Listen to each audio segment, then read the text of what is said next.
기도를 해도 아무 일도 일어나지 않을 때가 있습니다. 아픈 몸은 그대로고 자녀는 여전히 교회를 떠나 있고 남편과의 관계도 변하지 않지요. 내 기도는 하나님께 닿고 있긴 한 걸까? 그런 생각 해보신 적 있으신가요? 저도 그런 기도를 해본 적이 있습니다. 눈물로 하나님께 매달려도 현실은 전혀 달라지지 않고 오히려 더 힘든 일이 생기기도 하지요. 하나님은 정말 듣고 계신 걸까? 그 의문이 마음을 무겁게 합니다.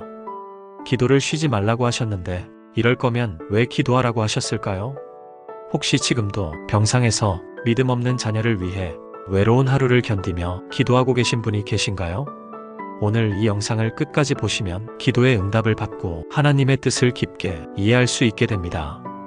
더 나아가 성경을 통하여 위로를 얻게 됩니다. 이제 더 이상 낙심하지 않고 다시 세상으로 나아가는데 힘과 용기를 얻고 싶다면 구독을 누르고 댓글에 아멘이라고 답해주세요. 기도 응답을 받지 못해 힘들어하는 지인들에게도 공유하세요. 하나님은 정말 침묵하고 계신 걸까요?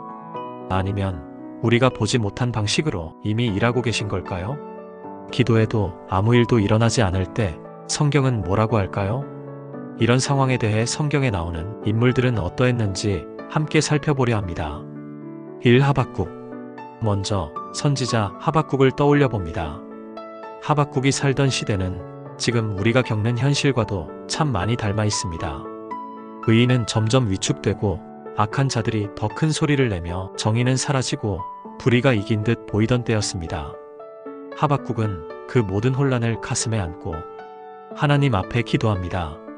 아니, 기도라기보다는 거의 항의에 가까운 외침이었습니다. 하박국 1장 2절입니다. 여호와여, 내가 부르짖어도 주께서 듣지 아니하시니 어느 때까지리이까? 그는 울부짖습니다. 하나님, 왜 제 기도에 아무 응답이 없습니까? 왜 불의를 그냥 두고 보십니까? 이건 단지 예언자의 고민이 아닙니다. 오늘날 믿음으로 살아가려는 우리의 마음, 바로 그 자체입니다. 여러분, 혹시 여러분도 하박국처럼 기도는 하는데 세상은 더 나빠지는 것 같고 오히려 믿음 없는 사람들이 더 잘 되는 걸 보며 낙심하신 적 있지 않으신가요? 기도의 자리에서 묵묵히 기다리는데도 하나님이 마치 아무 말씀이 없으신 것처럼 느껴지는 그 순간, 그때 하박국은 하나님께 묻는 것을 멈추지 않았습니다. 불경하다고 생각하지 않았고 두려워하지도 않았습니다. 하나님과의 관계는 질문 없이 순종이 아니라 믿음 안의 대화로 이루어지는 것임을 그는 알고 있었습니다. 그런 하박국에게 하나님은 응답하십니다. 그런데 그 응답은 그의 기대와는 너무도 달랐습니다. 보라, 내가 한 가지 일을 행하리라. 너희가 듣지라도 믿지 못할 일이라.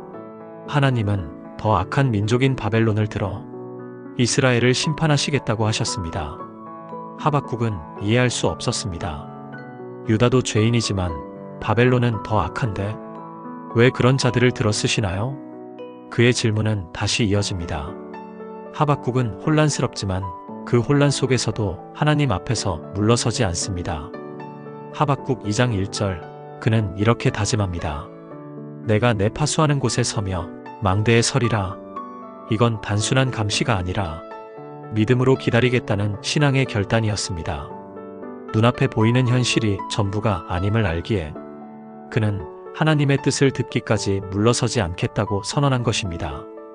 그리고 하나님께서 그에게 주신 응답은 아주 짧고도 강력한 한 문장입니다. 비록 더딜지라도 기다리라. 정녕 응하리라. 지체되지 아니하리라. 이 말씀은 하박국에게만 주신 약속이 아니라 오늘을 살아가는 우리 모두에게 주신 약속입니다. 하나님은 말씀하십니다. 지금 아무 일도 일어나지 않는 것처럼 보여도 나는 일하고 있다. 정확한 때에 반드시 응답할 것이다. 시간이 흐르고 하박국의 기도는 처음과는 완전히 달라집니다. 그는 현실이 변했기 때문이 아니라 하나님의 약속을 믿는 믿음 안에서 변화된 것입니다. 하박국 3장, 그는 이렇게 고백합니다. 비록 무화과 나무가 무성하지 못하고 포도나무에 열매가 없고 외양간에 소가 없을지라도 나는 여호와로 말미암아 즐거워하리이다. 여러분, 기도의 응답은 때로 상황의 변화가 아니라 내 마음의 변화로 먼저 오는 경우가 많습니다. 하박국은 현실이 바뀌지 않아도 하나님의 신실하심을 믿었고 그 믿음 안에서 기쁨을 회복했습니다. 기도는 거래가 아닙니다. 하나님이 곧 응답하지 않더라도 그분은 여전히 우리와 함께 계시는 분임을 기억해야 합니다. 하박국은 묻고 기다리고 결국 찬양으로 나아갔습니다. 그리고 우리에게도 그렇게 말하는 듯합니다. 지금 아무 일도 없어 보여도 하나님은 반드시 응답하신다. 더딜 뿐이지 지체되지 않는다. 이제 기도에도 변화없는 현실에 낙심한 우리에게 다음 인물이 등장합니다. 그는 밤낮으로 눈물로 기도하면서도 끝까지 하나님을 붙든 사람입니다. 다윗. 하박국이 하나님의 응답을 기다리며 망대에 섰다면 다윗은 응답받기까지 오랜 세월을 광야에서 살아야 했던 사람입니다.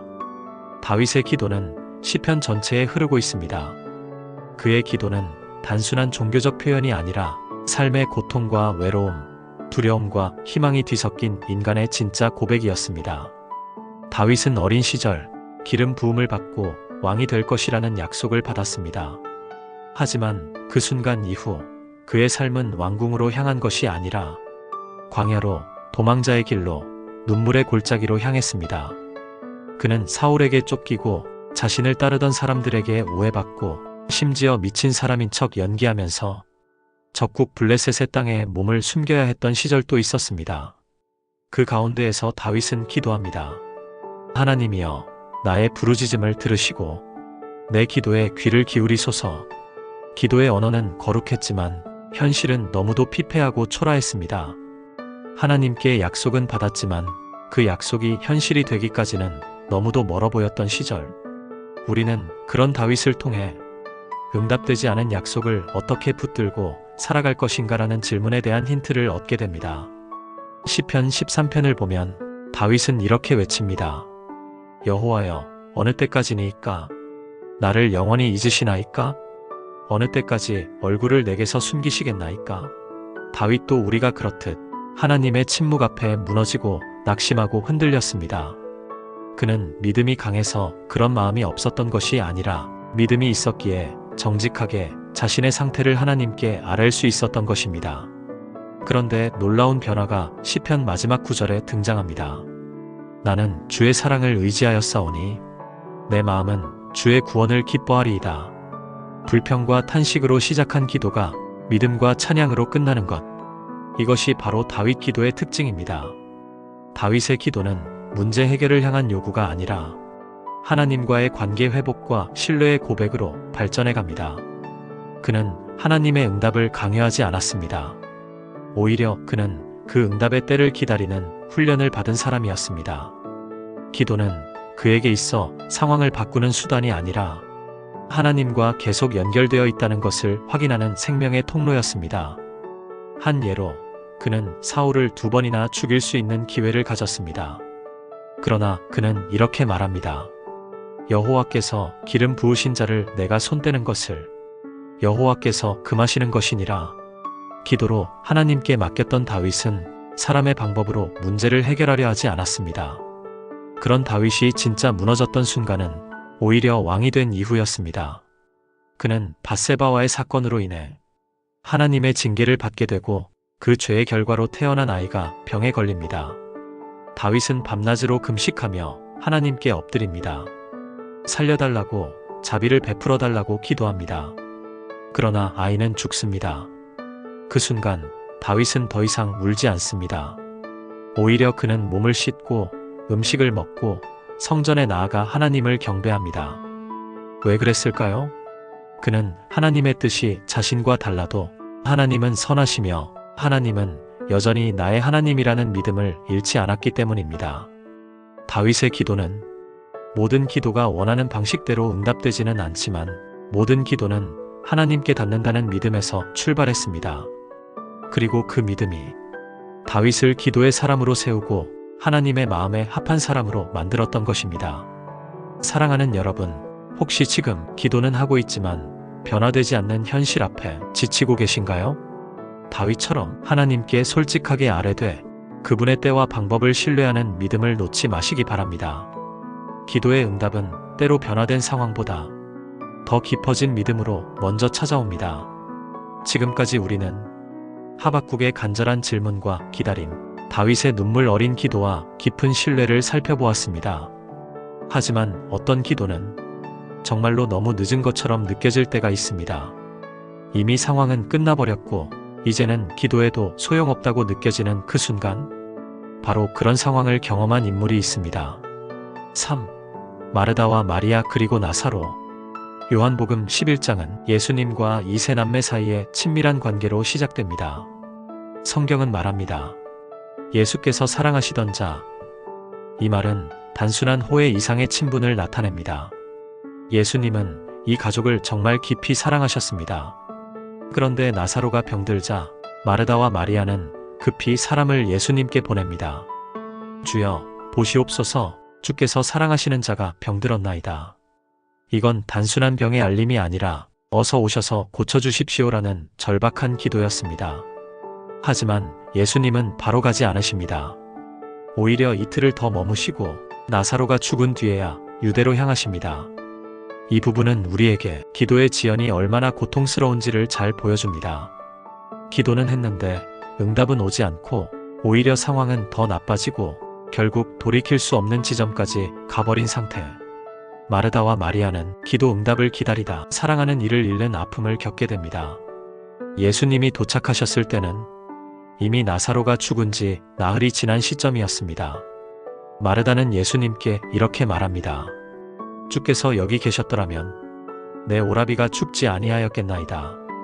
이 말에는 슬픔과 실망, 그리고 여전히 남아있는 희미한 믿음이 섞여 있습니다. 조금만 더 빨리 오셨더라면 우리가 기도하면서 자주 하게 되는 말이죠.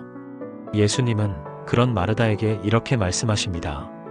내 오라비가 다시 살아나리라. 마르다는 형식적으로 대답합니다. 마지막 날 부활 때 다시 살 줄을 내가 아나이다. 그때 예수님은 이 복음서 전체에서 가장 강력한 선언 중 하나를 하십니다. 나는 부활이요 생명이니 나를 믿는 자는 죽어도 살겠고 무릇 살아서 나를 믿는 자는 영원히 죽지 아니하리니 이것을 내가 믿느냐? 예수님은 지금 죽은 자를 살리실 뿐만 아니라 시간 자체를 넘어서시는 분임을 선언하신 것입니다. 우리는 종종 하나님이 늦었다고 느끼지만 하나님은 결코 늦지 않으십니다. 그분의 타이밍은 우리의 시간표와 다르지만 언제나 정확합니다. 그리고 예수님은 무덤 앞에서 울고 계신 마리아와 사람들을 보시고 함께 눈물을 흘리십니다. 예수께서 눈물을 흘리시더라. 짧지만 깊은 이 구절은 예수님이 우리의 고통을 외면하지 않으신다는 증거입니다. 그분은 우리의 슬픔과 함께 울고 우리의 눈물을 기억하시고 그 눈물 위에 기적을 일으키십니다. 예수님은 무덤 앞에서 말씀하십니다. 나사로야 나오라. 그리고 나사로는 수위에 쌓인 채 살아서 무덤에서 나옵니다. 죽음도 시간이 지나버린 상황도 하나님의 권능 앞에서는 아무것도 아님을 보여주는 순간입니다. 사랑하는 여러분, 혹시 여러분도 이제는 너무 늦었다고 느끼는 기도 제목이 있으신가요? 이제는 회복 불가능하다고 여겨지는 관계, 끝나버린 것 같은 상황, 되돌릴 수 없는 일처럼 느껴지는 상처. 하지만 마르다와 마리아의 이야기는 그런 생각이 틀렸다는 것을 말해줍니다. 하나님은 늦지 않으십니다. 그분은 항상 가장 적절한 때에 가장 정확한 방법으로 응답하시는 분입니다. 우리가 볼 때는 이미 끝난 일처럼 보여도 하나님은 그 자리에서 새 생명을 불어넣으실 수 있는 분입니다.